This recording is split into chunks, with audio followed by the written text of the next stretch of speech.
जय गुरु जी। जय गुरु जी। संगत जी,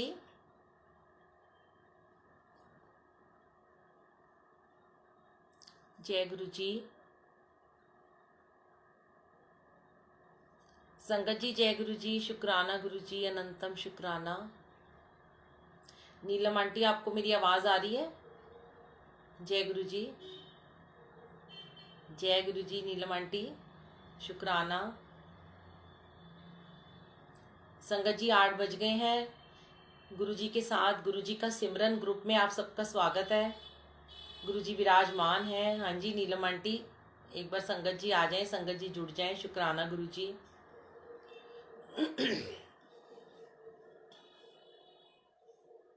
एक बार संगत जी आ जाएं। 8 बजे का समय निश्चित किया गुरुजी महाराज ने गुरुजी का सिमरन ग्रुप में, जो कि नीलम आंटी द्वारा बनाया गया है। गुरुजी जाने कहाँ कहाँ से चुन चुन कर संगत को भेजते हैं, सेवा लेते हैं। ये तो गुरुजी महाराज ही जाने। कहते हैं ना, किसके भाग में क्या लिखा है तू ही जाने रब मेरे। तो किसके भाग में कौन सी सेवा लिखी है, किसके जन्मों में कौन से क्षण लिखे हैं जो अपने गुरु की महिमा गा सकें। शुक्राना मेरे मालिक, वो आपने पल हमें बख्शे हैं जिन पलों में हम आपको याद करते हैं। जय गुरु जी। आ जाइए संगत जी। शुक्राना गुरु जी। ये पल बहुत नसीब वालों को मिलते हैं जब गुरु जी की महिमा का गुणगान होता है। अनंतम अनंतम शुक्राना मेरे मालिक। जल्दी जल्दी आ जाइए संगत जी। जय गुरु जी। वेद प्रकाश अंकल, जय गुरु जी। सब लोग आ जाइए जल्दी जल्दी। गुरु जी भी आपका नाम पढ़ रहे हैं। देखिए गुरु जी बैठे हैं, विराजमान हैं, गद्दी लगी हुई है और अमृत वेला चल रहा है रोजाना। कल 40 दिन हो जाएंगे। बहुत अच्छे से निभाए मेरे गुरुजी ने। बहुत सारी संगत का प्यार मिला। गुरुजी ने बहुत संगत को जोड़ा। यहाँ भी बहुत संगत घर में आती है और जो लाइव इसको देखते हैं, शुक्राना उनका। जय गुरु जी रजनी आंटी, जय गुरु जी सपना आंटी। लख लख शुक्राना गुरु जी का कि आप जैसी प्यारी प्यारी संगत से बुलबुल आंटी को जोड़ा। मैं तो धन्य हो गई। मेरे मालिक का लख लख शुक्राना जो इतनी सारी संगत का प्यार दिला रहे हैं। और सुबह मैं बड़ी हैरान होती हूँ जब पता चलता है मुझे, कोई बताता है। मैं तो सारा दिन इतनी बिजी रहती हूँ। सुबह अमृत वेला गुरुजी कराते हैं, फिर सत्संग में भेज देते हैं। इन 40 डेज में इतनी परीक्षा ली गुरुजी ने कि रोज सत्संग की सेवा, बहुत दूर दूर भेजा। तो कई लोग बोलते हैं आंटी 40,000 लोगों ने अमृत वेला अटेंड किया, 5,000 ने किया, 10,000 ने किया। बड़ी मुझे लगता है गुरुजी ऐसी सेवा लेते रहना, हमेशा लेते रहना। जय गुरु जी। शुक्राना गुरु जी। संगत जी जल्दी जल्दी जुड़ जाइए। 2-3 मिनट और। जय गुरु जी रजनी आंटी, जय गुरु जी रंजू आंटी। शुक्राना, सब अच्छे हैं, बहुत प्यारे प्यारे। मेरे को आपकी डीपी दिख रही है जो आपने लगाई हुई है। नीलम आंटी, जय गुरु जी। शुक्राना मेरे मालिक। इतनी प्यारी प्यारी संगतों के चेहरे गुरु जी को दिखाई दे रहे हैं। और हमारे गुरु जी के जैसे हमारी संगत भी इतनी प्यारी है, खिले खिले चेहरे। संगत जी गुरु जी कहते हैं कि आप सबको ना बस ऐसे मिलो कि एकदम, अगर आपके अंदर कोई दुख भी है ना, अगर आपके अंदर कोई कष्ट है, आप बड़े परेशान हो, आपके अंदर दुख, आज आप बड़े दुखी हो, तो भी ना लोगों से ऐसे मिलो खिले खिले चेहरे से, एकदम हंसते मुस्कुराते हुए। अपना गम मत दिखाओ उनको ना। जय गुरु जी आंटी, सपना आंटी, जय गुरु जी। धन्य तो मैं हो गई जो आप मुझे सुनने के लिए आते हैं। मैं तो इस लायक भी नहीं हूँ, बस मैं गुरु जी की महिमा गाती हूँ। मुझे लगता है मेरी आंखें भीग जाती हैं कि मेरे गुरु जी की इतनी प्यारी प्यारी संगत का जब मुझे ब्लेसिंग मिलती है ना, प्यार मिलता है, बहुत अच्छा लगता है। हमें चाहिए ही क्या इस दुनिया में। हम आए हैं इस जीवन में, मनुष्य जीवन में आए हैं, तो हम सिमरन करें, सेवा करें, सत्संग करें। अंजू आंटी, जय गुरु जी। ओ खुशबू आंटी, जय गुरु जी। देखिए ऐसे आते हैं ना संगत जी, तो ऐसे लगता है इतना ऑरा बन जाता है ना। मैं सच बता रही हूँ, आप वहां बैठ के जय गुरु जी बोलते हो ना, मुझे यहाँ पे वाइब्रेशन आती है। मैं इस कमरे में, गुरु जी के रूम में बिल्कुल अकेली बैठी हूँ और हमारा डॉग बैठा होता है, छोटा सा डूडल है, वो पूरा सत्संग सुनता है। और अंकल तो अभी आए नहीं है, तो मैं अकेली सत्संग करती हूँ, बट मुझे लगता है जिससे मेरे गुरु जी सुनते हैं। और ऐसे ही ना गुरु जी की प्यारी प्यारी संगत जी भी सुनते हैं।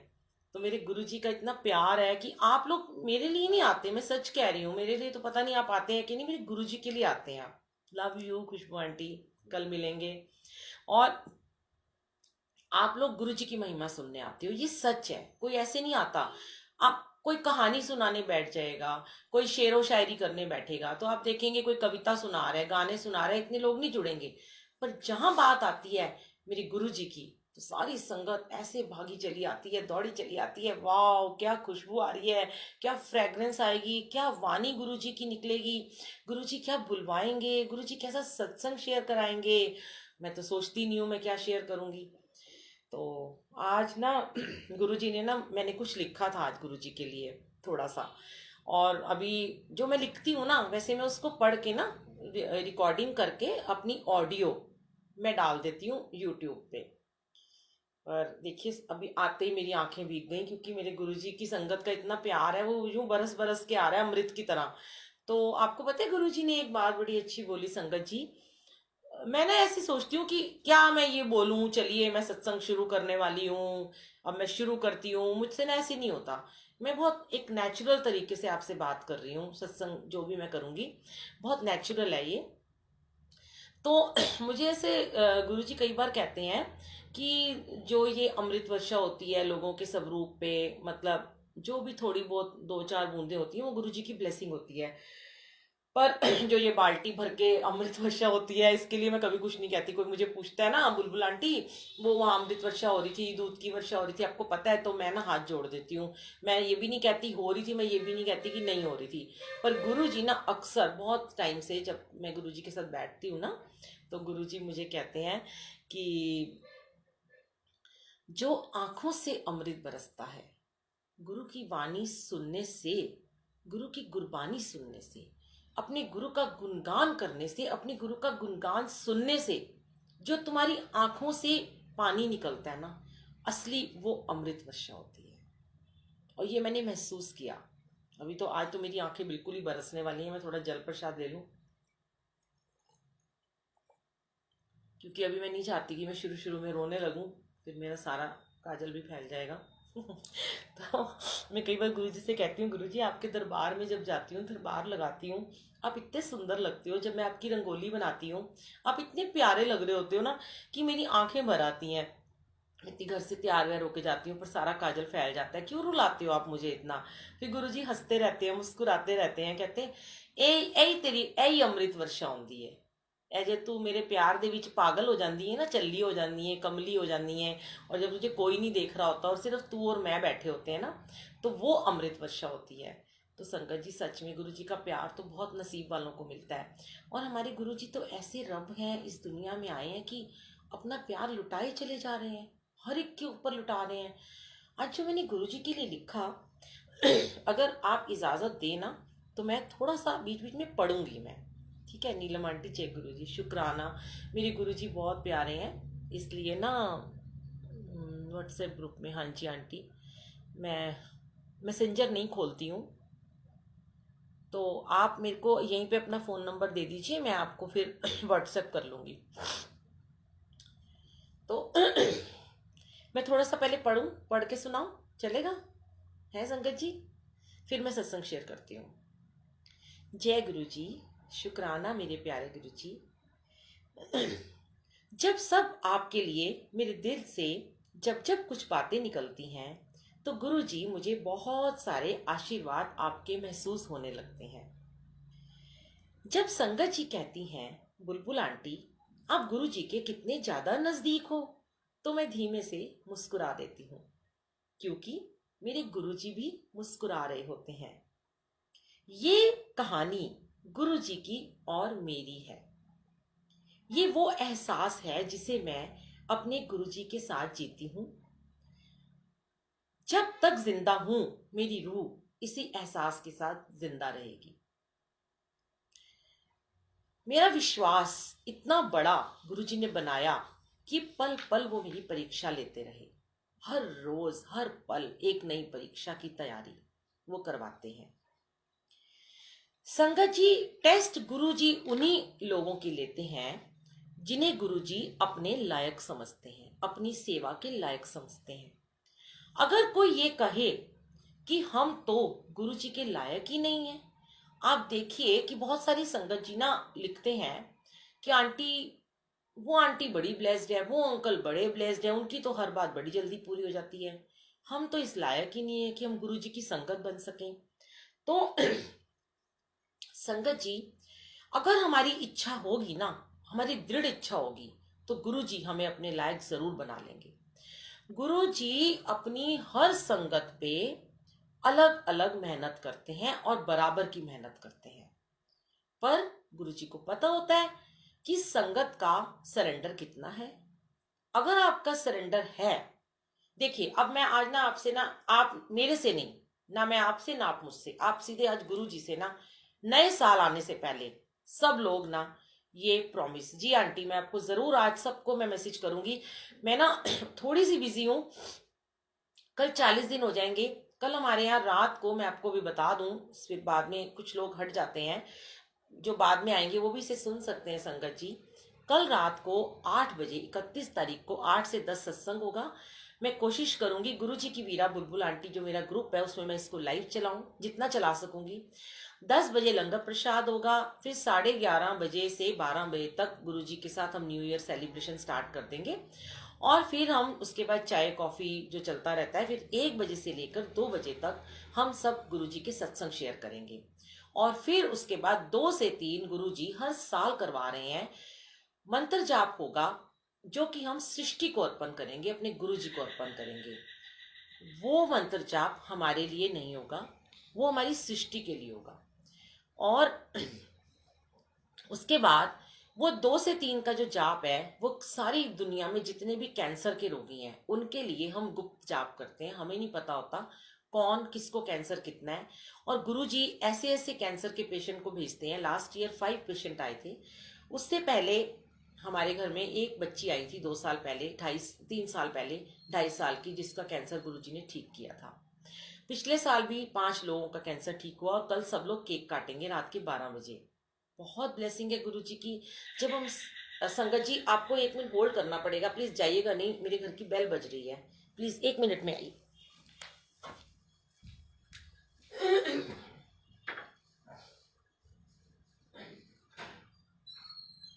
कौन है?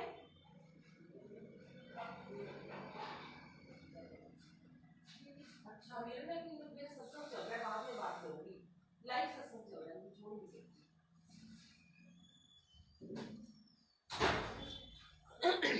जय गुरु जी,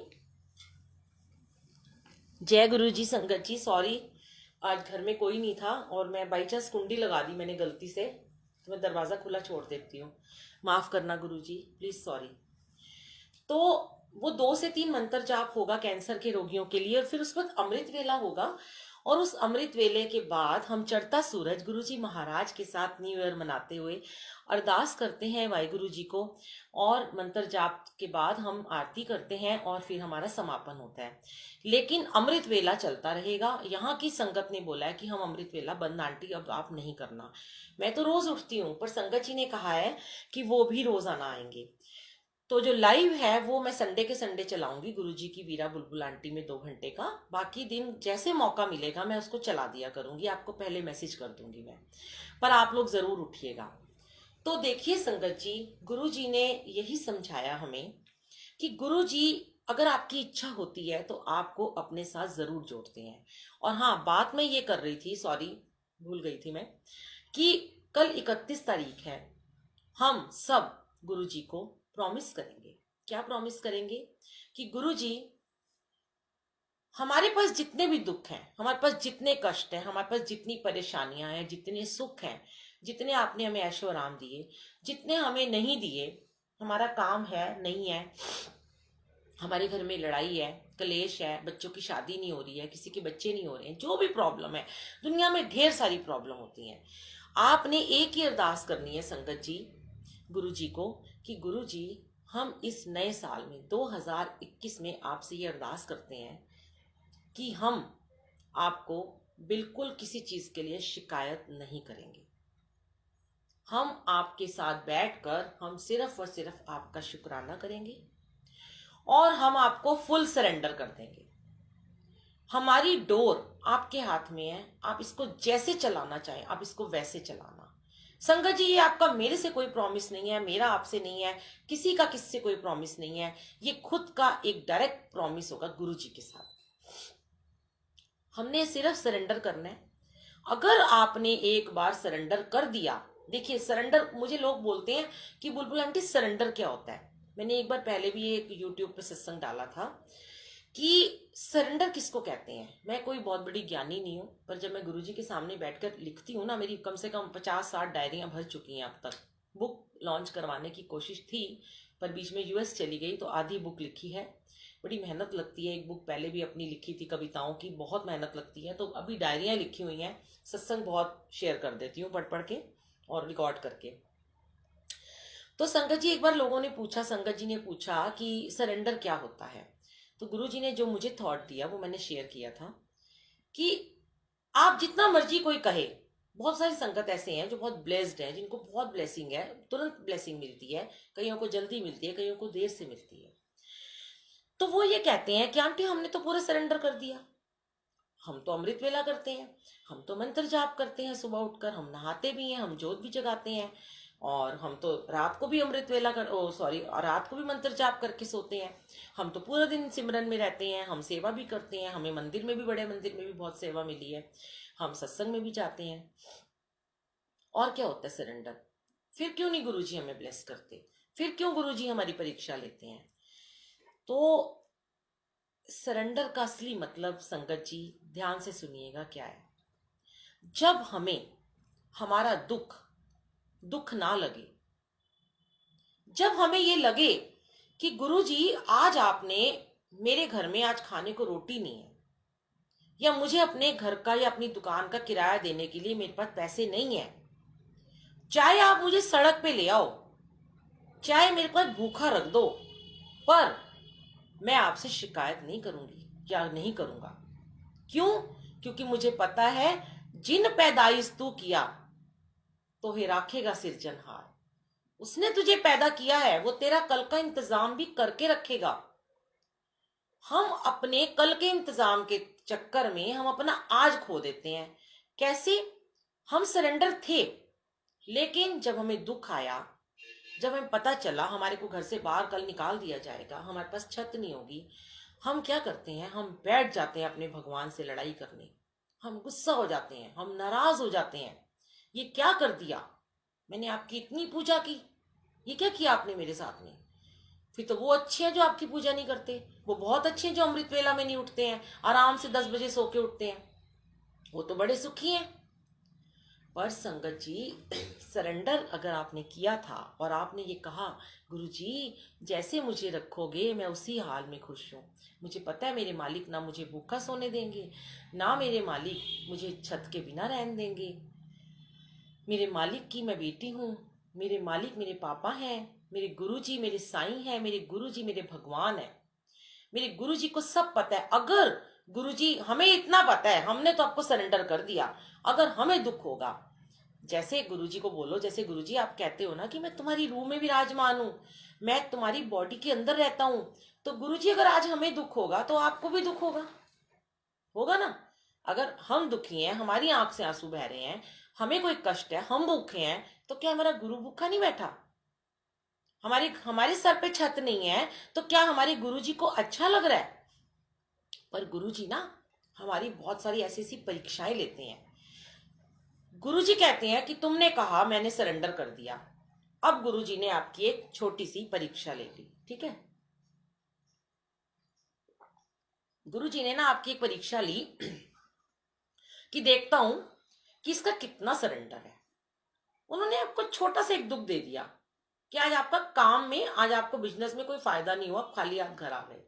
1 दिन हुआ, 2 दिन हुए, 3 दिन हुए, 4 दिन हुए, 5 दिन हुए, हम तो हट गए पीछे, हमारा तो हट गया सरेंडर।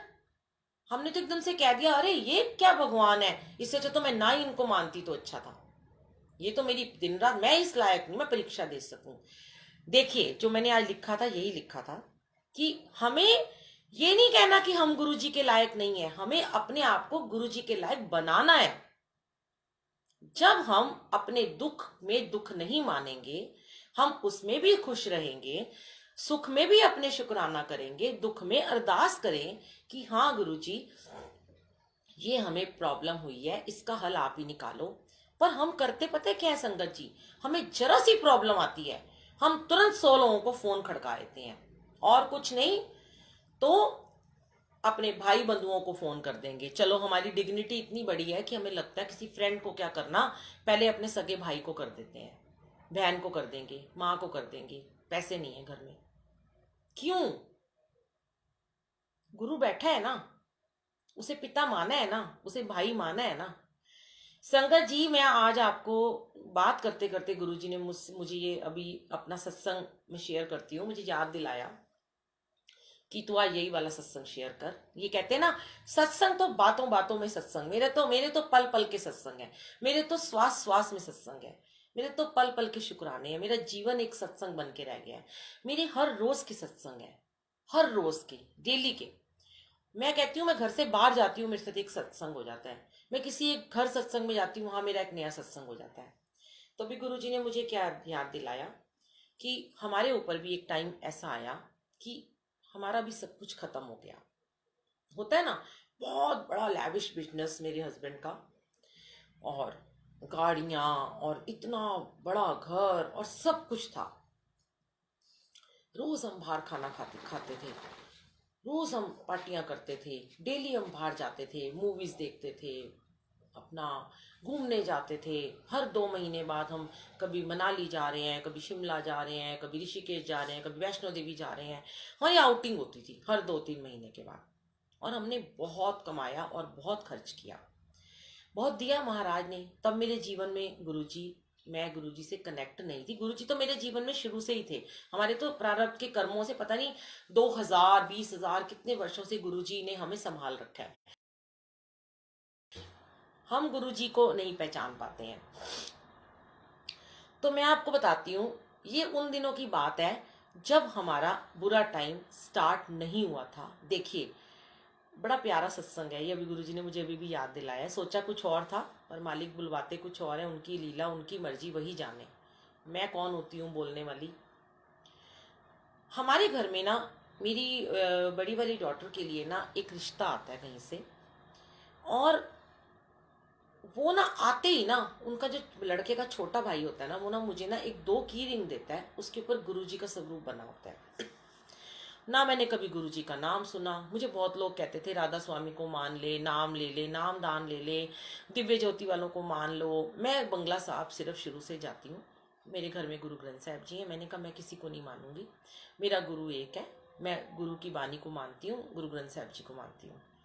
उन्होंने मुझे ये वो की रिंग दी और कहा आंटी आप ना ये की रिंग रखो, ये गुरुजी छतरपुर में इनका मंदिर है, आप कभी ज़रूर जाना। अच्छा अच्छा टाइम था हमारे ऊपर, तो हमें क्या ज़रूरत है किसी को गुरु बनाने की। कहते हैं ना जब आपके सारे दरवाजे बंद होते हैं तो अपनी गुरुजी का दरवाज़ा खुलता है। जय गुरुजी का, शुक्राना गुरुजी। तो वो की रिंग ना मैंने ऐसे ही उठा के ना पता नहीं कहाँ अलमारी में किसी ड्रॉर में रख दी है। मुझे तो देखना भी नहीं था ना गुरुजी को, माफ़ करें मुझे गुरुजी। आज तो मेरे जितना प्यार गुरुजी को मैं करती हूँ ना, शायद उससे कहीं ज़्यादा प्यार गुरुजी मुझे करते हैं। हम ऐसे हैं संगत जी, हम उन्हें प्यार करें ना करें, पर अगर उन्होंने हमें प्यार करना है तो वो कोई कीमत नहीं लेंगे उसकी, पर हमें उस लायक जरूर बनाएंगे वो। यही शुरुआत में मैंने आपको कहा था लायक कैसे बनाते हैं वो। मैंने वो उठा के रिंग रख दी अपनी अलमीरा में, पता नहीं कहाँ रख दी है। मेरे घर तो गुरुजी आ चुके थे, पर मुझे क्या पता ये गुरुजी कौन है, ये गुरुजी कौन से रब है, ये गुरुजी कौन से परमात्मा है। मैं तो अपनी रॉ में अब रख दिए, कहीं उठा के रख दिए कि मैं नहीं मानती। उसके बाद जस्ट हमारा टाइम शुरू होता है, धीरे धीरे कुछ ऐसी प्रॉब्लम्स आनी शुरू हो जाती हैं कि मेरे हस्बैंड को बैंक से लोन लेना पड़ता है। एक काम ऐसा उन्होंने शुरू किया जिसमें उन्हें बहुत सारा लोन लेना पड़ा, वो काम नहीं चला। अब वो लोन की किश्तें देनी है, कैसे देंगे, हर महीने 1 लाख रुपए की किश्त जानी है, नहीं दे पा रहे हैं। मैं स्टूडियो चलाती थी, मैं अपना जो डिज़ाइनर बुटीक और अपना मेकअप स्टूडियो चलाती थी, पर मेरे इतने खर्चे थे 2-2 ढाई-ढाई लाख 3-3 लाख के कि मैं उसमें ही निपटाती थी, घर में मैं कुछ नहीं लेके आती थी। कुछ 8-10 हज़ार रुपये घर आते थे बस। तो मेरे अंकल मुझे हमेशा ये कहते थे कि तुम इतने साल हो गए इतना खर्चा करके बैठे हो, इसको बंद कर दो। तो मैं कहती थी नहीं, मैं इसे बंद कभी नहीं करूंगी। पर संगत जी उस समय मैं जब गुरु ग्रंथ साहिब जी का प्रकाश करती थी ना रोजाना सुबह उठ के, मैं शुरू से ना बहुत ही पॉजिटिव रही हूँ। पता नहीं क्यों, ये मेरे पे थोड़ी कृपा होगी। मैं शुक्राना करती हूँ अपने गुरु जी का, वाहिगुरु जी का, कि उन्होंने मुझे बचपन से ही बहुत पॉजिटिव रखा। सारी दुनिया नेगेटिव हो जाए पर मैं पॉजिटिव रहती थी। तो मैं जैसे ही गुरु ग्रंथ साहिब जी को खोलती थी तो मुझे ना वाहिगुरु जी सामने लगे होते थे, तो ऐसे ऐसे मुझे करते थे, सबर कर सबर कर सबर कर। तो मैं अपने अंकल से कहती थी, गुरु जी वाहिगुरु जी कहते हैं सबर कर, कुछ नहीं होगा। पर परेशानियां बढ़ती चली जा रही थी और कर्ज पे कर्ज होता चला जा रहा था। अब देखिए क्या हुआ कि वो गुरुजी की ब्लेसिंग मेरे घर में आ चुकी है। ठीक है, अब जाके समझ में आता है कि गुरुजी वाहिगुरु जी ही हैं, वाहिगुरु जी गुरु जी हैं, सब एक ही है। निरंकार की एक जोत है, जो कि अलग अलग नाम जिनको दिए गए हैं। गुरु जी ने ये सोच लिया था कि मैंने इसके घर में प्रवेश कर लिया, इसकी जर्नी कहाँ तक जानी है। अब गुरु जी ने अपनी मेरे को लीला दिखानी शुरू करी। मेरे माइंड में ये थॉट डाला कि हम घर बेच देते हैं और उस घर को बेचकर हम अपना सारा लोन उतार देते हैं। हमारी बड़ी बेटी की शादी होने वाली थी। हमने कहा कि हम इसको बेच के इसकी शादी भी कर देंगे। हमारी ना एक और प्रॉपर्टी थी मोहन गार्डन में, जो कि बिक नहीं रही थी। वो थी हमारी 3-3.5 करोड़ की प्रॉपर्टी थी, वो बिक ही नहीं रही थी। उस टाइम पे ना बहुत लॉस हो रहा था उस पे, प्रॉपर्टी पे। तो इन्होंने, मेरे हस्बैंड ने सारा पैसा वहीं पे लगा दिया था प्रॉपर्टी खरीदने में, पर वो नहीं बिक रही थी। हम बहुत अरदास करते थे और मैं बहुत परेशान थी। अब क्या होता है कि जैसे ही मैं अपने हस्बैंड से कहती हूँ कि आप ऐसे करो, आप जिस मकान में हम रहते हैं ना इसको बेच दो, हमारी जब वो प्रॉपर्टी बिकेगी तो हम अपना नया मकान ले लेंगे। तो मेरे अंकल मेरे बच्चे तीनों, दोनों बेटियां अनमैरिड थी, बेटा तो बहुत ही छोटा था, तो सबके सब बच्चे रोने लग पड़े कि मम्मी सबसे पहले हम ही ने इतनी बड़ी कोठी बनाई, सारों ने फिर सबकी बनी, सारे ताए चाचे सबके घर बने, आज हम अपना घर बेच के किराए के घर में रहेंगे।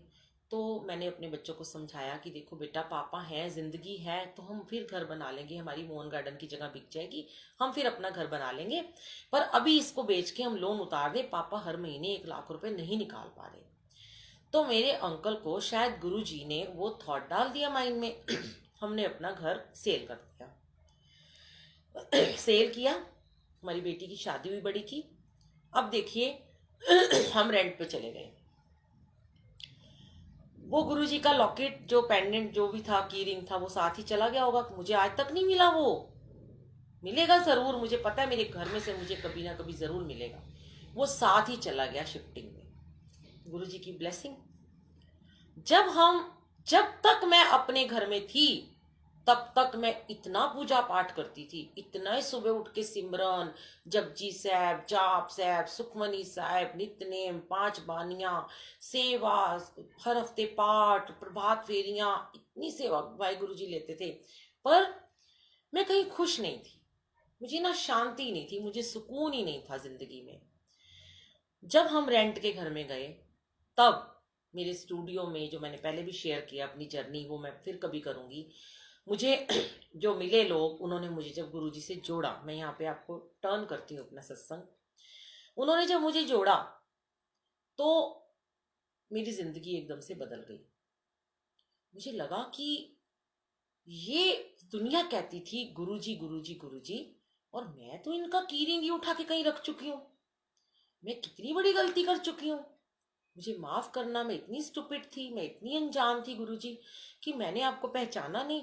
और जैसे ही मैं गुरुजी के मंदिर में गई, जो जो मैं प्रॉब्लम सोच के गई, मैंने अभी उनसे कहा भी नहीं जाके कि मुझे ये प्रॉब्लम है, हमारी धीरे धीरे सारी प्रॉब्लम सॉल्व होनी शुरू हो गई। मेरे अंकल का एक प्रोजेक्ट था बहुत बड़ा गवर्नमेंट का, जो कि 7-8 साल से रुका हुआ था। धीरे धीरे उस प्रोजेक्ट पे उन्होंने काम करना शुरू किया और वो प्रोजेक्ट लोगों की, जो जिसकी भी नज़र में था, वो आ गया। और फिर मैंने नोएडा में जाके जब गद्दी लगाई गुरुजी की, तो हमें वो वाला प्रोजेक्ट भी मिल गया। मेरी बड़ी बेटी का यूएस का वीज़ा नहीं लग रहा था, उसका वर्क परमिट नहीं आ रहा था, उसका हस्बैंड वहाँ पे था, वो यूएस भी चली गई। छोटी बेटी की शादी भी हो गई। लेकिन हम रेंट के घर में थे। क्यों? क्योंकि अचानक से वो टेंडर मिला, बहुत बड़ा टेंडर था, जिसके जिसके ऊपर हमें फिर से लोन लेना पड़ता, क्योंकि गवर्नमेंट के टेंडर में आपको पता है हमें खुद पहले पैसे लगाने पड़ते हैं, फिर जाके गवर्नमेंट हमें धीरे धीरे देती है। अब मेरे अंकल ने कहा कि अब हम क्या चीज करें, हम ऐसे करते हैं, हम अपनी मोहन गार्डन की प्रॉपर्टी को गिरवी रख देते हैं और उसके बदले हम पैसा लेके अपना काम शुरू करते हैं। अब मेरे जीवन में गुरुजी पूरी तरह से, मैं उनसे कनेक्ट हो चुकी थी और मैं अपना पूरा सरेंडर, जैसा कि मैंने समझा था, जाना था, पुरानी संगतों के सत्संग सुन सुन के, लोगों के सत्संग, गुरुजी के मंदिर जा जाके, तो मैं फुल सरेंडर उनको कर चुकी थी। मैंने कहा गुरुजी, आज तक शायद आपने ये प्रॉपर्टी रोकी हुई थी, घर भी बिक गया तब भी नहीं वो बिकी, बेटियों की शादी हो गई तब भी नहीं वो बिकी। आज हमें काम की जरूरत है और इस काम में हमें पैसा लगाना है। मैं जब आपसे गुरुजी जुड़ी हूं ना, तो हम बहुत बड़े कर्ज में थे, आपने हमें उस कर्ज से मुक्त किया। अब चाहे तो आप हमें रेंट के मकान में रख दो, लेकिन मेरे हस्बैंड को और मेरे बेटे को कोई लोन मत लेने देना जिंदगी में। वो फिर लोन चुकाते रहेंगे, उनका जीवन ऐसे ही खत्म हो जाएगा और मेरा बेटा जिंदगी भर लोन चुकाता रहेगा। संगत जी, गुरु जी ने अचानक से हमारी वो प्रॉपर्टी बिकवा दी।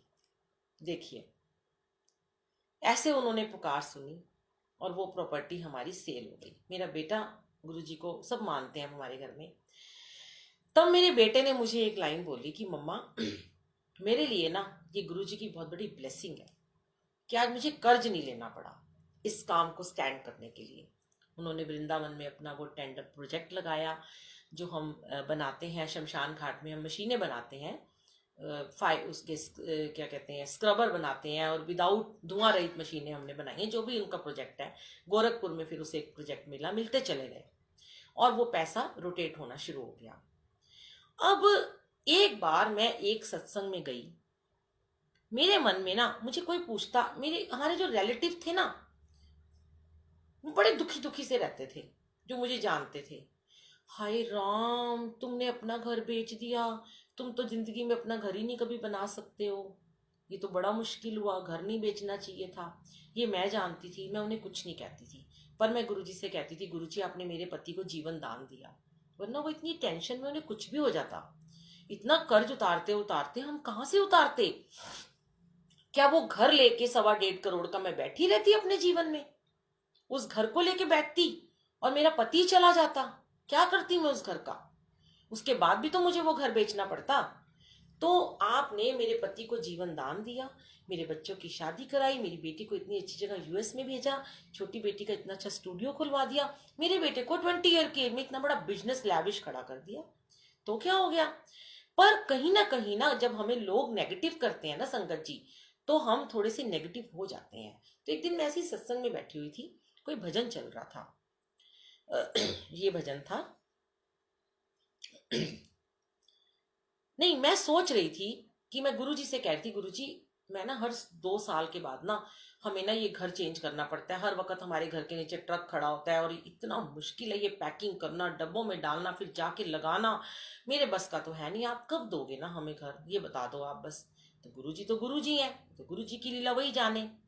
तो अचानक से ना पहले एक भजन चल पड़ता है, मैं आपको उस भजन की 2 लाइन सुनाती हूँ, फिर मैं आगे सत्संग शेयर करती हूँ। शुक्राना गुरुजी।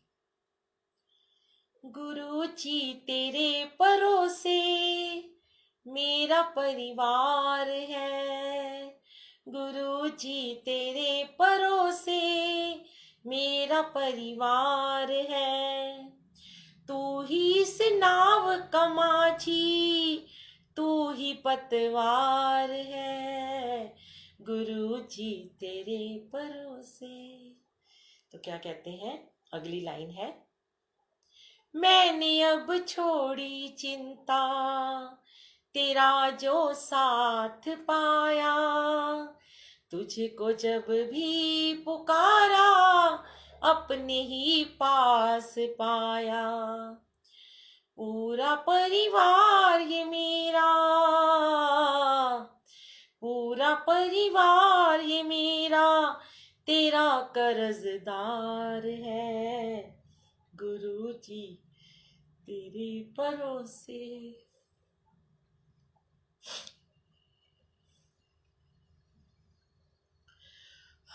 तो संगत जी, उस दिन मुझे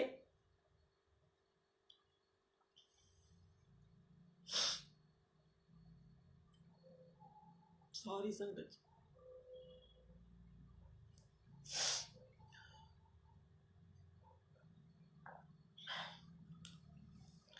उस दिन ना मुझे ना उस संगत सत्संग में ना एक किसी ने सत्संग सुनाया।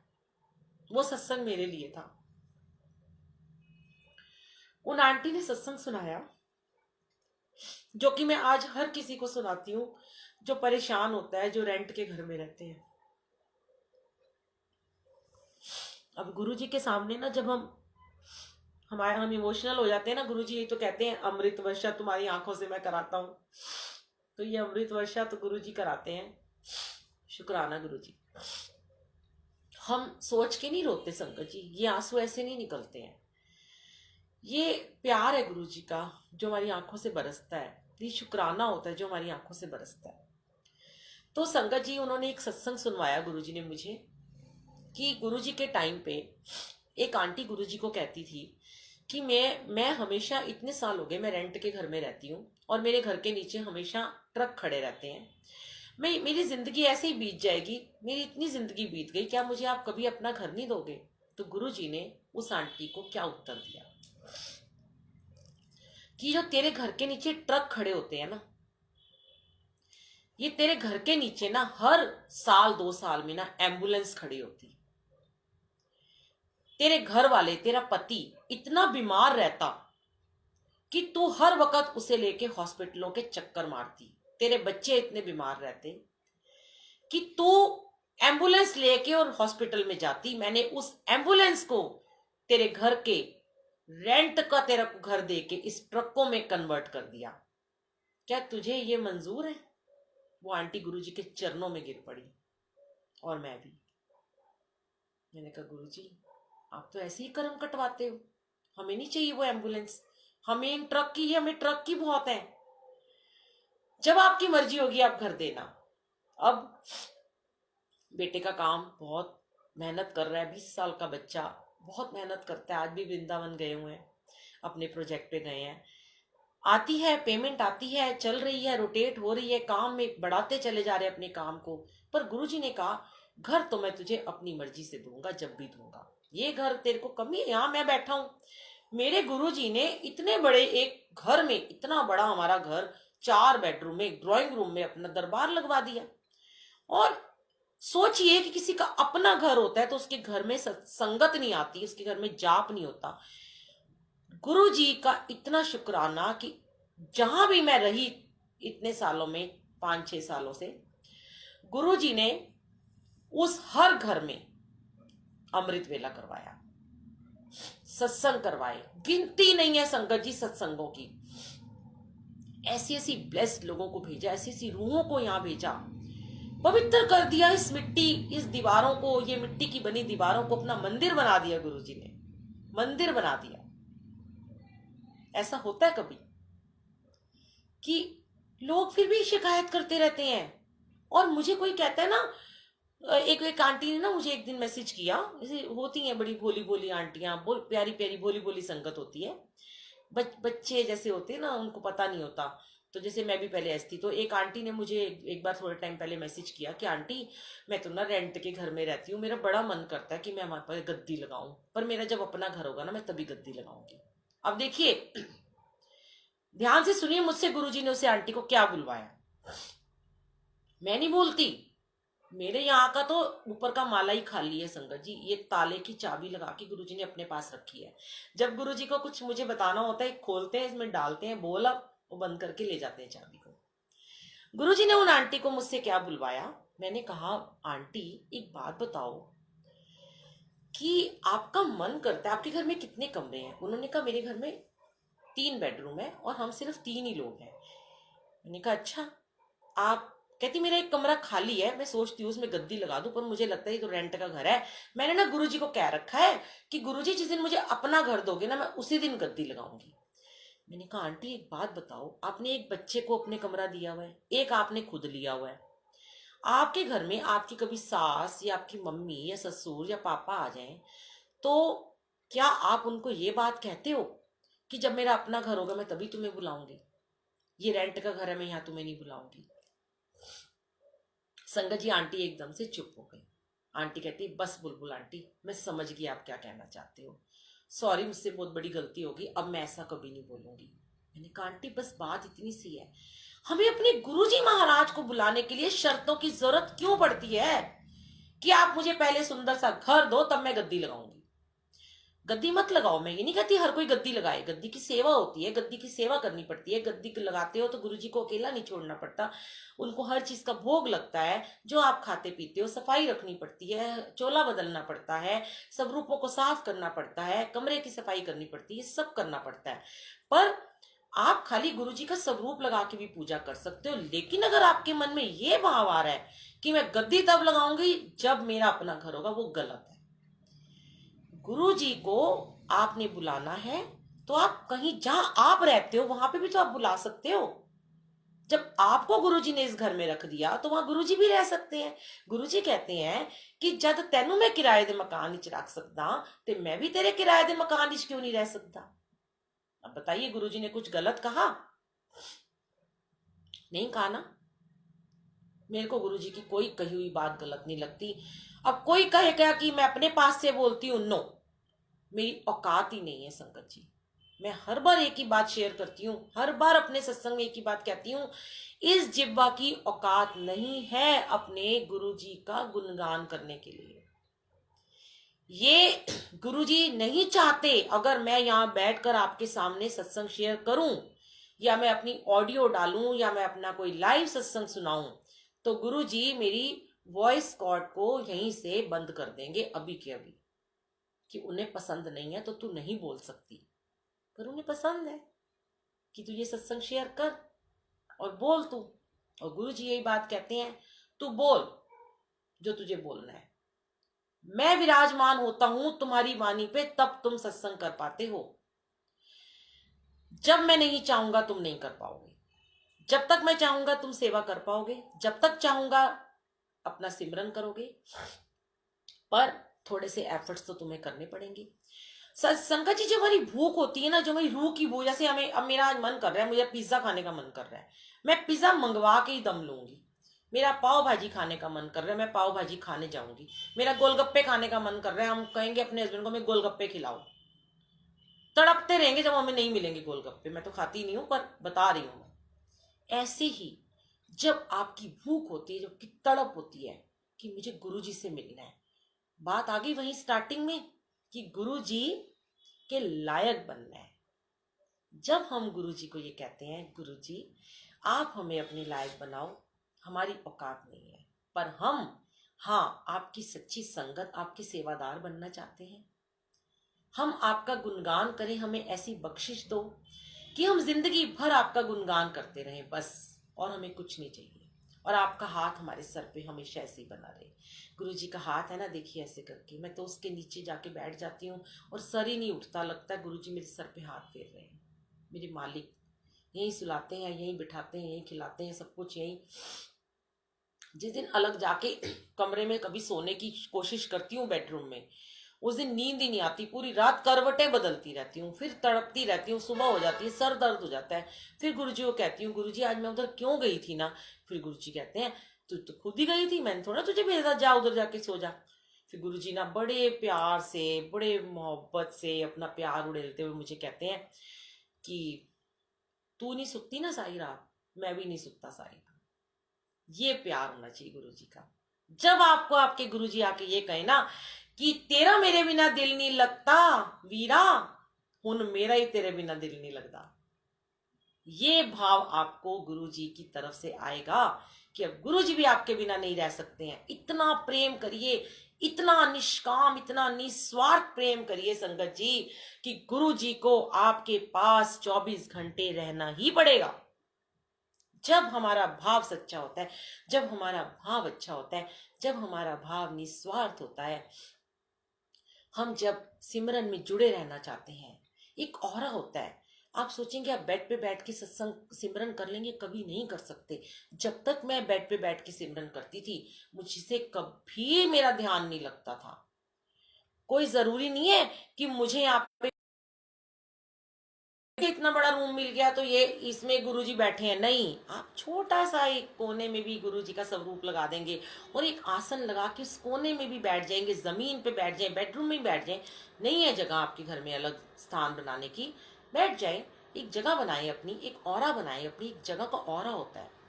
जब सुबह सत्संग में अमृत वेला होता है ना, तो मैं संगत को हमेशा, जैसी आरती होती है ना, तो उठ के ना सब आरती करते हैं तो इधर उधर जाके बैठ जाते हैं, कोई अपनी जगह से उठता है इधर आ जाता है, कोई देखता है अब दीवार खाली होगी मैं टेक लगा लूं। मैं हमेशा एक ही बात कहती हूँ, शेयर करती हूँ कि जहाँ बैठ के आपने 2 घंटे का सत्संग सुना है, उस जगह का एक ऑरा बन गया, वो आपकी जगह ब्लेस हो गई। अब आप आरती के बाद उसी जगह पे जाके बैठो, ना कि किसी और की जगह के पास जाके बैठो। देखिए, फिर उसके बाद गुरुजी ने उस जगह को ही ब्लेस कर दिया। अब आपकी जगह पे कोई और आके बैठ जाएगा, उसकी तो कभी पूरे टाइम लिव लगी नहीं थी, वो तो आपकी सारी ब्लेसिंग लेके चला गया। आप बोलिए कि नहीं आप जाइए, मैं यहीं बैठूंगी, मेरी जगह है। एक बार बोलेंगे ना, समझ जाएगी संगत। ये मुझसे गुरुजी बहुत बार बुलवाते हैं। तो हमें अपना ऑरा, जैसे हम रोज जिस जगह पे बैठ के सत्संग करते हैं ना, डेली हम अमृत वेला करते हैं, मंत्र जाप करते हैं, गुरुजी क्या कहते हैं, अपनी उसी जगह पे रोज बैठो। गुरुजी तो यहाँ तक, मैंने एक भ्रम कवच के नाम से, आप डालें बुलबुल आंटी भ्रम कवच यूट्यूब पर, वो भी मैंने एक सत्संग यूएस में बैठ के लिखा था। तो मुझे गुरुजी ने बहुत सारे ग्रंथ उस समय दिखाए थे और मैंने उसमें से स्टडी की और उसमें से मैंने एक सत्संग बनाया था। बहुत अच्छा सत्संग है, आप सुनिएगा, भ्रम कवच डालेंगे ऐसे ना। अपने गुरुजी के मैंने बहुत सारे नाम दिए हुए हैं, जैसे किसी को डिवोर्स के ऊपर सुनना है, अगली बार मैं शेयर करूंगी, मुझे याद रहा तो डिवोर्स के ऊपर, तो आप डालें बुलबुल आंटी डिवोर्स ऐसे करके तो आ जाएगा। अभी एक मैंने चित्रहार गाया था गुरुजी के साथ, गाने गाए थे मैंने और गुरुजी की तरफ से मैंने ही गाए थे सारे गाने, तो बुलबुल आंटी चित्रहार डालेंगे तो आपको उसमें भजन और सॉन्ग भी सुनाई देंगे। तो एक टॉपिक दे रखा है। तो गुरुजी कहते, उसमें बताया गया कि कपड़े भी ना कोशिश करो कि 2-3 जोड़े रखो और उन्हीं को धो के सुबह अमृत वेला में वही कपड़े पहनो। समय, एक ही समय निश्चित करो। ऐसा नहीं कि कभी आप 3 बजे कर रहे हो तो कभी 4 बजे कर रहे हो तो कभी आप 5 बजे कर रहे हो। एक टाइम निश्चित करो, या तो 4 बजे करो या 4:30 या 5, जो भी आप करते हो उस समय ही आपको अपना करना है जाप। क्योंकि आप समझ लो आपने 4 दिन तो 4 बजे किया संगत जी, 5वें दिन आप 4:30 आए, छठे दिन आप 5 बजे आए, आपको क्या लगता है, आपको दिमाग में ये आ जाता है मैं ही तो हूँ, अकेली बैठी हूँ, मुझे कौन देख रहा है, गुरुजी तो बैठे हैं, गद्दी लगी हुई है, गुरुजी का सब रूप लगा है, मेरा क्या है, मैं 4 नहीं तो मैं 4:30 उठ के आ जाऊंगी। नो, क्यों ऐसा नहीं करना? क्योंकि जब आपने 4 दिन 4 बजे उठ के सत्संग किया, सिमरन किया, जाप में बैठे, तो 5वें दिन क्या रोजाना गुरुजी आपके आने से पहले विराजमान हो जाते हैं। तो हमने क्या किया, हमने तो गुरुजी को फिर वेट करवाई ना, जैसे कि वो अपनी क्लास टीचर को वेट कराते हैं। स्टूडेंट लेट आएगा, पनिशमेंट मिलेगी, बाहर जाकर खड़े हो जाओ, लेट आए हो, लेसन छूटेगा, चैप्टर छूटेगा उसका। गुरुजी ने अपना काम शुरू कर दिया अपने टाइम पे, आपका आधे घंटे का चैप्टर छूट गया संगत जी, आपका वो टाइम छूट गया, और जो गया वक्त वो कभी हाथ नहीं आता। जो बीत रही है घड़ियां वो कभी वापस नहीं आएंगी। इसलिए अपना जप, अपना तप अपना होता है। कभी किसी को अरदास लगाने के लिए ना बोलो। आज भी मुझे इतने फोन आते हैं, आज भी कितने फोन आए हैं, जब मैं बाहर थी गाड़ी चला रही थी, हमारे लिए अरदास कर दो आंटी, परेशानियां हैं, दुख हैं, बहुत प्रॉब्लम्स हैं, बीमारियां हैं। पर हाथ जोड़ के सबको यही क्षमा मांगती हूँ कि मुझे ऐसा कोई हुक्म नहीं अरदास करने का। इनफैक्ट किसी को हुक्म नहीं है, किसी संगत को नहीं है, किसी सेवादार को हुक्म नहीं है अरदास करने का। क्योंकि फिर मैं उन संगत को यही बात कहती हूँ कि आंटी अगर आपकी अरदास मैं करूंगी, दिन में 100 फोन आ रहे हैं मुझे, और मैं 100 लोगों की अरदास करूंगी, उनके लिए उठ के अमृत वेला करूंगी, तो फिर तो आपको गुरुजी की कोई जरूरत ही नहीं है, फिर तो मैं ही गुरुजी बन गई ना। तो मेरे गुरु ने तो ये नहीं ना सिखाया ना, मेरे गुरुजी ने तो ये सिखाया कि नो मीडिएटर। गुरुजी कहते हैं तू उसको मेरे मंत्र जाप से जोड़, तू उसको मेरे बारे में बता, तू उसको मेरी महिमा, अपनी ब्लेसिंग सुना, उसके बाद तेरा काम खत्म, तू साइड हो जा, फिर मेरी और उसकी यात्रा शुरू होती है। तो अगर मैं किसी को बोलूंगी कि आप करो, गुरुजी को बोलूंगी इसके लिए अरदास कर दो, मैंने उन आंटी को ये कहा आंटी मैं तो अपनी बेटी के लिए भी अरदास नहीं कर सकती, मुझे वो भी हुक्म नहीं है अपने बच्चों के लिए बैठ के अरदास करूं, क्योंकि गुरुजी कहते हैं उनके कर्म तो मैं उन्हीं के जरिए कटवाऊंगा ना। तेरे जरिए थोड़ा ना मैं कर्म कटवाऊंगा। अब सपोज करो मुझे पीछे टाइफाइड हो गया था जब मैं यूएस से आई, 3 बार हुआ, तो दवाइयाँ, कड़वी दवाइयाँ, एंटीबायोटिक तो मैंने ही खाए ना, कि मेरे बच्चों ने खा लिए या मेरे पति ने खा लिए। ऐसे ही जब हमारे बच्चों के ऊपर दुख आता है या उन्हें कोई कष्ट होता है या उनको कोई प्रॉब्लम होती है या हस्बैंड को कोई प्रॉब्लम होती है ना संगत जी, तो वो उनको अपना जाप खुद करना सिखाइए। वो उनकी मेडिसिन है। जब तक वो अपनी मेडिसिन नहीं खाएंगे तब तक उनके कष्ट दूर नहीं होंगे। बीमार वो हैं, प्रॉब्लम उनको है, आप खा रहे हो दवाई, कैसे वो ठीक हो जाएंगे ये बताइए। ऐसा नहीं करना। संगत भी अगर किसी को बोलती है, जैसे अभी पीछे एक वो लड़का आ रहा था, बहुत उसके मैसेजेस आ रहे थे, वो मेरे घर में भी आया था, मुझे उसने बहुत रिक्वेस्ट करी कि मुझे अपने घर अमृत वेले में बुला, जैसे वो एज यूजुअल सबको कह रहा था कि भाई मैंने उसका सत्संग सुना। पहले मैंने इसी ग्रुप में गुरु जी का सिमरन में ना, ये मैं कैसे जुड़ी इनसे भी, मैं ऐसे जुड़ी आंटी से, मैंने उसका सत्संग सुना गुरु जी का सिमरन में। तो बाई चांस मुझे ना गुरुजी ना कभी कभी किसी का सत्संग पूरा नहीं सुनवाते, जरा सा सुनवाते हैं, हटवा देते हैं, क्योंकि बिजी हो जाती हूँ मैं। उस दिन गुरुजी ने मुझे उसका 20 मिनट का पूरा सत्संग सुना दिया। जो लड़का था सागर कौशिक, उसका मुझे सत्संग सुनाया संगत जी। और मैंने देखा कि वो सत्संग में ना कुछ अच्छी बातें भी बोल रहा था कि ऐसे करो, कुत्तों को खाना खिलाओ, पक्षियों को दाना खिलाओ, ये बातें। कम से कम 7-8 बार उसने उस सत्संग में अपना फोन नंबर दिया, रिपीट किया कि संगत जी ये मेरा फोन नंबर है और हम 5,000 लोगों का हमारा एक ग्रुप है, हम लोग अरदास लगाते हैं। आपको किसी को अरदास लगवानी हो तो मेरे इस नंबर पे ना मुझे फोन करना, मैं अरदास लगाऊंगा और आपकी डुगरी में अरदास लगाऊंगा। तो संगत जी मेरा माथा थोड़ा ठनका, तो मैंने सोचा कि ये लड़के का सत्संग जो गुरुजी मुझे सुनवा रहे हैं, मैं गुरुजी क्या चाहते हो, कौन सी सेवा मुझसे लेना चाहते हो। मैंने उस लड़के का फोन नंबर नोट कर लिया और बाई चांस मैंने सोचा कि मैं उसको फोन करूंगी, पर अभी मैंने उसे फोन किया ही नहीं। मेरे फोन में एक मैसेज आता है अगले दिन, आप बुलबुल आंटी हैं? मैंने कहा हाँ जी बोलो। आंटी मैं ऐसे से यहाँ रहता हूँ, उत्तम नगर में रहता हूँ, मैं बड़ा परेशान हूँ, मुझे आपसे बात करनी है। मैंने कहा बेटा आप ना मुझे व्हाट्सएप कर दो, मैं बहुत बिजी हूँ, मैं फोन नहीं बात कर सकती, आप मुझे वॉइस मैसेज भेजो, मैं आपसे बात करूंगी। तो उसने मुझे मैसेज किया, वॉइस मैसेज भेजा कि आंटी मेरे ना मम्मी पापा मुझे बिल्कुल प्यार नहीं करते, मेरे मम्मी पापा आपस में बहुत लड़ाई करते हैं, मेरे पापा शराब पीते हैं, मेरी मम्मी को मारते हैं, मैं बहुत दुखी हूँ और मैं बहुत बीमार हूँ। मुझे ना पता चला आपके घर में अमृत वेला होता है, मुझे आपके घर अमृत वेला में आना है। तो जैसे मुझे कोई बोलता है, मुझे लगता है इतने कष्ट में है, मुझे नहीं पता था वो कौन है, तो मैंने एकदम से बोला कि चलो आ जाना कभी किसी दिन। अचानक से बाई चांस ही मैंने उस लड़के का नंबर सेव किया हुआ था जो सत्संग सुना रहा था गुरुजी का सिमरन में। जैसे ही मैंने व्हाट्सएप देखा, ये तो वही नंबर है जो मैंने सेव किया। मैंने कहा हाँ गुरुजी तो वही लड़का है। फिर मैंने इसको मैसेज किया, मैंने कहा एक बात बताओ बेटा, आपने 2 दिन पहले गुरुजी का सिमरन में कोई सत्संग शेयर किया था? उसने कहा हाँ आंटी। मैंने कहा आपने उसमें क्या बोला था कि मैं अरदासें करता हूँ, मेरा एक ग्रुप बना है, आपको अरदास लगानी है, आप मुझे मेरे नंबर पे कांटेक्ट करो। आप अरदास लगाते हो? वो एकदम चुप। मैंने कहा अगर आप अरदास लगाते हो तो आप मुझे कैसे कह रहे थे कि मेरी अरदास लगा दो, मैं परेशान हूँ, मेरे घर में ये दुख है, तो आप अपनी क्यों नहीं अरदास लगा सकते? तो उसने मेरा फोन काट दिया। 2 दिन बाद फिर से उसने मुझे फोन कर दिया कि आंटी मुझे प्लीज अपने घर बुला लो। ये करते करते 2-3 बार उसकी मेरे से बात हुई, वो हमारे घर आया, गुरुजी ने उसे बुलाया, पता नहीं कौन से उसके कर्म कटवाने थे। हम सब जितने संगत थे, हमें बहुत नेगेटिविटी आई उसको देख के। फिर ये बात हुई, मैंने उसे कहा कि बेटा आप ना अभी हमारे घर में मत आना, क्योंकि मेरे अंकल कह रहे हैं अभी कोरोना के चक्कर में हम संगत थोड़ी कम बुला रहे हैं, देखूंगी जब कभी बुलाना होगा मैं आपको बुला लूंगी। मुझे थोड़ी नेगेटिविटी आई उस लड़के से। संगत जी उसी दिन रात को मुझे एक मुजफ्फरनगर से एक आंटी का फोन आता है कि आंटी मुझे आपसे कुछ बात करनी है। 5-6 बार उनका 11-11:15 फोन आया, मैंने उनका फोन नहीं उठाया क्योंकि मैं जस्ट फोन कभी कम ही उठाती हूँ, पर गुरुजी ने जैसे कहा यही लेटी हुई थी उठा ले।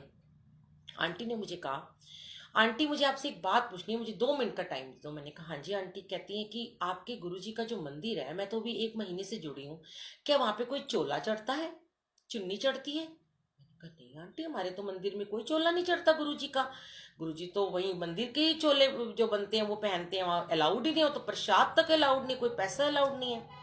फिर उस आंटी ने उस लड़के का मुझे नाम बताया कि इस नाम का लड़का है और उसने मुझसे 1100 रुपये की पहले पर्ची कटवाई है, और आज वो मुझे कह रहा है कि आज तुम 5100 की पर्ची काटो। डुगरी से एक पत्र आया है कि तुम्हारे पितरों की पूजा करनी है और 5100 रुपये चाहिए। कहती मैं बड़ी, देखिए संगत जी उस आंटी ने क्या शेयर किया मुझसे, मेरे रोंगटे खड़े हो गए उस समय। मैं गुरु जी के सामने यहाँ लेटी हुई थी। आंटी कहती है, आंटी मेरे को 1 महीना हुआ जुड़ी हूँ मैं बड़ी परेशान हो गई। मेरा बेटा क्रिमिनल लॉयर है। मैंने अपने बेटे से कहा कि लगता है ये लड़का ना हमें परेशान कर रहा है। तो मैं यूट्यूब पे सत्संग सुन रही थी और मैं गुरु जी को कह रही थी, गुरु जी मैं तो आपको अभी भी मानना शुरू हुई हूँ, मुझे तो कुछ पता भी नहीं है, आप मुझे कोई ऐसा कनेक्शन दो कि जो मुझे आपके बारे में सही सलाह दे सके। कहती सत्संग सुनते सुनते बुलबुल आंटी, जैसे एक टर्न बाय टर्न सत्संग आते हैं, आपका एक बहुत पुराना सत्संग आ गया जिसमें आपने बोला था कि मेरी बेटी की शादी पोस्टपोन्ड हो गई थी और गुरुजी ने हमारे लिए दरवाजे खोले थे। पार्ट नंबर 3, उसमें आपका 3 था या 7 था, फोन नंबर था। कहती है कि और उन्होंने फिर एक और सत्संग सुना मंत्र जाप वाला 81 नंबर। कहती है उसमें भी आपका फोन नंबर था, जिसे गुरुजी ने मुझे इंडिकेशन किया और मैंने उस नंबर पे तुरंत आपको फोन कर दिया। और मैंने फिर आंटी को बोला, आंटी ये वही लड़का है, आप अभी इसको फोन करो कि आपके पैसे वापस करे, नहीं तो आप इसकी पुलिस में कंप्लेंट करोगे। और मैंने कहा आंटी आप लोग भोली संगत हो, आप क्यों गुमराह होते हो। बड़े मंदिर से बार बार एक मैसेज देते हैं, जब भी बड़े मंदिर, अब तो बड़े मंदिर लोग कम जा पा रहे हैं, जब हम हमेशा रोज जाते थे तो वहां पे एक ऑडियो लास्ट में चलती है कि प्लीज गुमराह होने से बचिए, मंदिर से बाहर जाके किसी से अपना कनेक्शन मत करिए, किसी को अपनी प्रॉब्लम मत शेयर कीजिए, कोई किसी को मंदिर के नाम पे पैसे दान दक्षिणा मत दीजिए, ऐसा गुरुजी ने कभी कोई हुक्म नहीं दिया। फिर भी आप लोग नहीं समझते हो, फिर भी आप लोग ऐसे बन जाते हो, भोले बन जाते हो। पर आप लोग अपने आप को भी थोड़ा पढ़े लिखे हो, आपका बेटा क्रिमिनल लॉयर है, क्यों आप इन चीजों में पड़े हो, क्या हो जाएगा, कौन आपकी अरदास लगाएगा। तब आंटी ने अपने बेटे से उसको फोन कराया कि तू मेरे पैसे वापस कर और हम तेरा नाम सब जगह डालेंगे। आंटी ने मुझे बोला इस मैसेज को डालो। तो गुरुजी ने सेवा लेनी थी मुझसे, सेवा ली और उस लड़के को हर जगह से ब्लॉक कर दिया। उसने उनके पैसे नहीं वापस किए, फोन नंबर उसने चेंज कर दिया।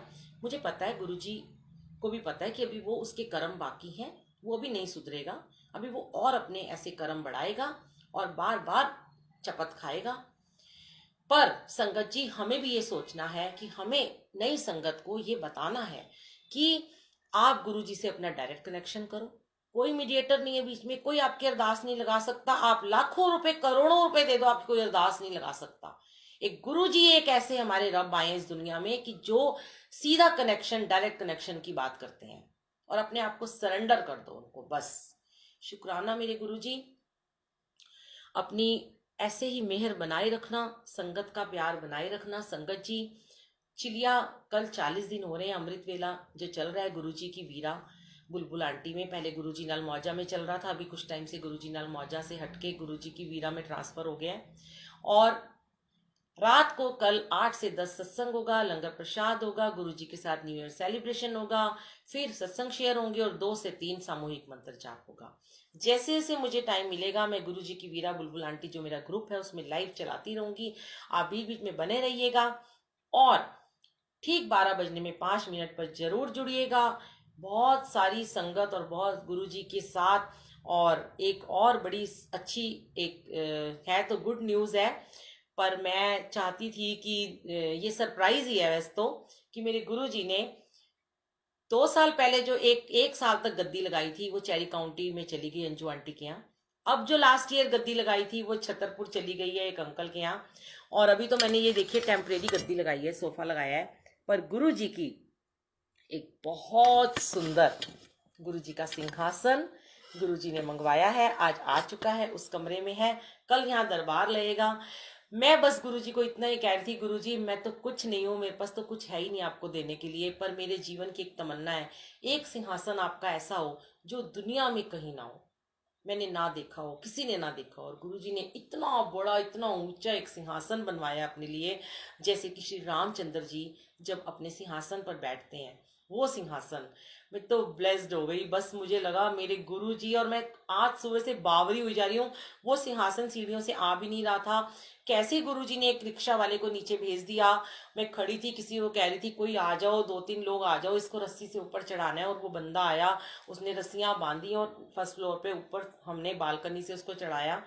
और मैं तब से ढक दिया मैंने पूरा, नजर ना लगे। और इतने सुंदर सुंदर मैंने कल के लिए भजन डाउनलोड किए, और मैं तब से एक ही लाइन गुरुजी को सुना रही हूँ कि गुरुजी आप कितने सुंदर लगने वाले हो, आप कितने राजा महाराजा लगने वाले हो। और बार बार ना गुरुजी ना मुझे एक ही शब्द सुनवा रहे हैं बड़े दिनों से, राजन के राजा महाराजन के महाराजा, वो वाला। और रोज यही सुनवा रहे थे, और मैंने कहा अब तो आप पूरे महाराजा की तरह कल विराजमान हो जाओगे। और संगत जी देखिए, अगर आप अपने घर से ही लाइव सत्संग सुनेंगे तो मैं आपको एक बात बताऊं, इसे भी आप टेलीपैथी जरूर कह सकते हैं। जैसे हम गुरुजी के साथ तैयार होंगे, ठीक है, हर कोई तो नहीं आ सकता, और इतनी संगत को शायद गुरुजी पता नहीं बुला भी नहीं, मैं इतना, मेरे हाथ में कुछ नहीं है, जो आना चाहे वो आ भी सकते हैं। मैंने किसी को ना मना किया है, ना मैंने ये कहा है कि मत आओ। पर ये गुरुजी ना, आंटी सपना आंटी गुरुजी 1 साल इतने मंत्र जाप कराते हैं, और फिर किसी संगत को वो सिंहासन पहुंचा देते हैं, पूरे ब्लेस कर देते हैं उस गद्दी को। तो हमने कल गुरुजी को ब्लैक चोला पहनाना है, और हमने भी अपना कोशिश की है, ब्लैक सबने ड्रेस कोड रखना है।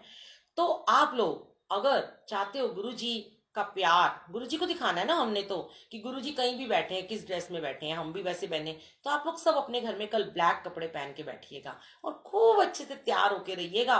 खूब अच्छे से तैयार व्यार होके गुरुजी का सत्संग अटेंड कीजिएगा। आपको ऐसा लगना चाहिए जैसे आप गुरुजी के सामने बैठे हो।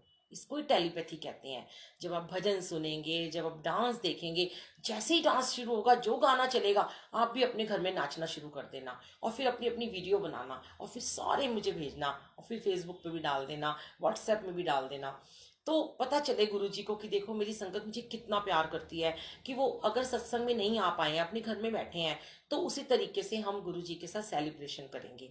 हम ये नहीं देखेंगे हमें कौन देख रहा है, कौन संगत देख रही है। जैसे हमने लॉकडाउन में भी तो ऐसे ही किया ना, अपने अपने घर बैठ के सत्संग किए थे, गुरुजी गद्दी लगाते थे, तैयार होते थे। ऐसे ही कल आप तैयार होना न्यू ईयर की पार्टी के लिए। न्यू ईयर का पहले सत्संग होगा, फिर गुरुजी के साथ में हम उनके साथ में प्यारा प्यारा वो करेंगे।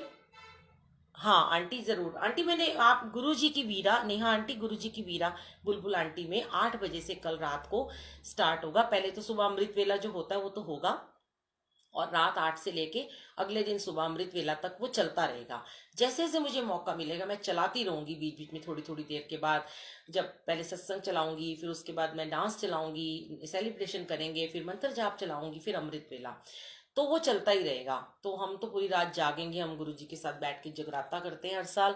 गुरुजी फिर 12 बजे उन कैंसर के पेशेंट्स जो ठीक हुए हैं उनके साथ केक कटिंग भी करवाते हैं। तो बड़ा शुक्राना है। तो मैंने तो पहला ही भजन 8 बजे आप सुनिएगा, मैंने बड़ा प्यारा एक भजन लगाया है, वो आपको सुनाती हूँ मैं। कितना प्यारा है श्रृंगार तेरी, ले नजर उतार, कितना प्यारा है। तो आप सुनिएगा कल, आइएगा, जुड़े रहिएगा। गुरु जी की वीरा बुलबुल आंटी ग्रुप में ज्वाइन कर लीजिए। आप जितने लोगों को आगे शेयर करना चाहते हैं इसे कीजिए। शुक्राना दविंदर अंकल का भी शुक्राना, जिन्होंने मुझे इस ग्रुप को बनाने में बहुत हेल्प की। अंजलि आंटी ने मुझे बहुत सपोर्ट किया, इतने सारे मेंबर भेजे, मुझे तो पता भी नहीं था ग्रुप कैसे चलाते हैं। 100 मेंबर लेके मैं बैठी हुई थी, मैं कहती थी मुझे क्या करना है, पर गुरुजी ने यहाँ अमृत वेला स्टार्ट कराया। अनंतम शुक्राना। जय गुरुजी, शुक्राना गुरुजी। आइए एक छोटा सा मैं भजन चलाती हूँ, और उसके बाद हम विदा लेते हैं।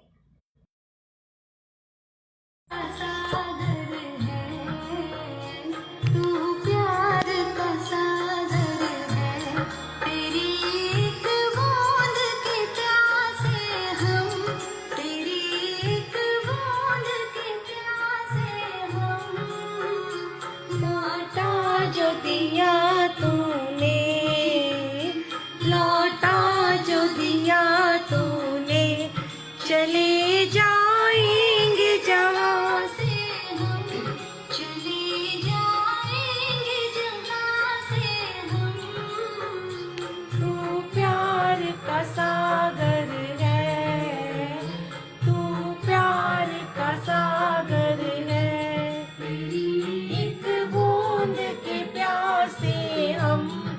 तेरी एक बूंद के प्यासे हम, तू प्यार का सागर है।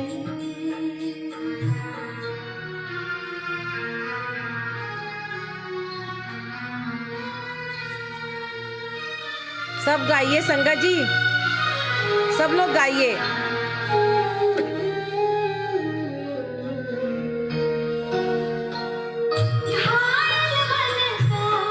पागल पंछी उड़ने को बेकरार,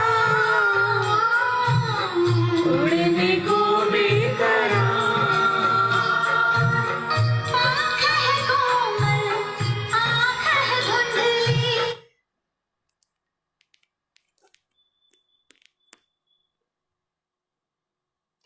जाना है सागर पार, पल्लवी आंटी आपका दिया सब रूप, शुक्राना। ऐसे ही लगेंगे कल गुरुजी। राह भूले थे कहाँ से हम, राह भूले थे कहाँ से हम, तू प्यार का सागर है, तू प्यार का सागर है।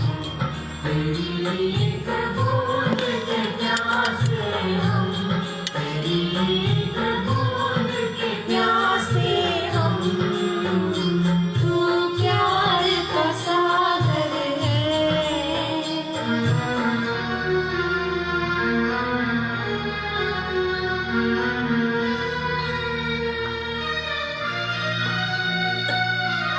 हैप्पी न्यू ईयर नीलम आंटी, सबको हैप्पी न्यू ईयर। कल करेंगे, आप शेयर कीजिएगा इस ग्रुप में। जिंदगी उधर है मौत खड़ी, उधर है मौत खड़ी। कोई जाने कहाँ है सीमा, उलझन आन पड़ी, उलझन आन पड़ी। कानों में जरा कह दे, कानों में जरा कह दे कि आए कौन दिशा से हम, कि आए कौन दिशा से हम, तू प्यार का सागर है, तू प्यार का सागर है। तेरी एक बूंद के प्यासे हम, तेरी एक बूंद के प्यासे हम, तू प्यार का सागर है।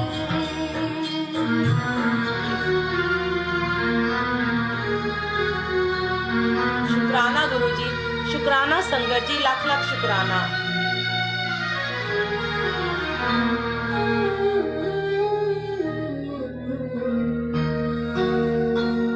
सामने अपने जीवन की तू डोर प्रभु के हाथ, डोर प्रभु के हाथ।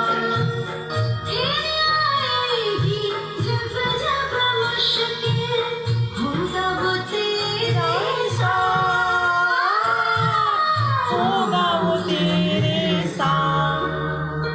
कर ले इतना तू यकीन, कर ले इतना तू यकीन। तुझे होगा ना कोई गम, तुझे होगा ना कोई गम, तू प्यार का सागर है, तू प्यार का सागर है। तेरी एक बूंद के प्यासे हम, तेरी एक बूंद के प्यासे हम, तू प्यार का सागर है। जय गुरु जी, शुक्राना गुरु जी, लव यू गुरु जी, शुक्राना संगत जी, लव यू संगत जी, मिस यू। कल मिलेंगे पहले सुबह अमृत वेले में मिलेंगे। और नीलम आंटी, जैसे ही कल रात को सत्संग शुरू होगा, आप भी अपने ग्रुप में और सब ग्रुप में से शेयर कीजिएगा, दविंदर अंकल भी प्लीज, ताकि सब लोग आनंद ले सकें, न्यू ईयर सेलिब्रेट कर सकें। तो याद रखिएगा, हम भी ब्लैक कलर के ड्रेस कोड में तैयार होंगे। सबको अपनी ही छोटी छोटी वीडियो क्लिप बनानी है और भेजनी है।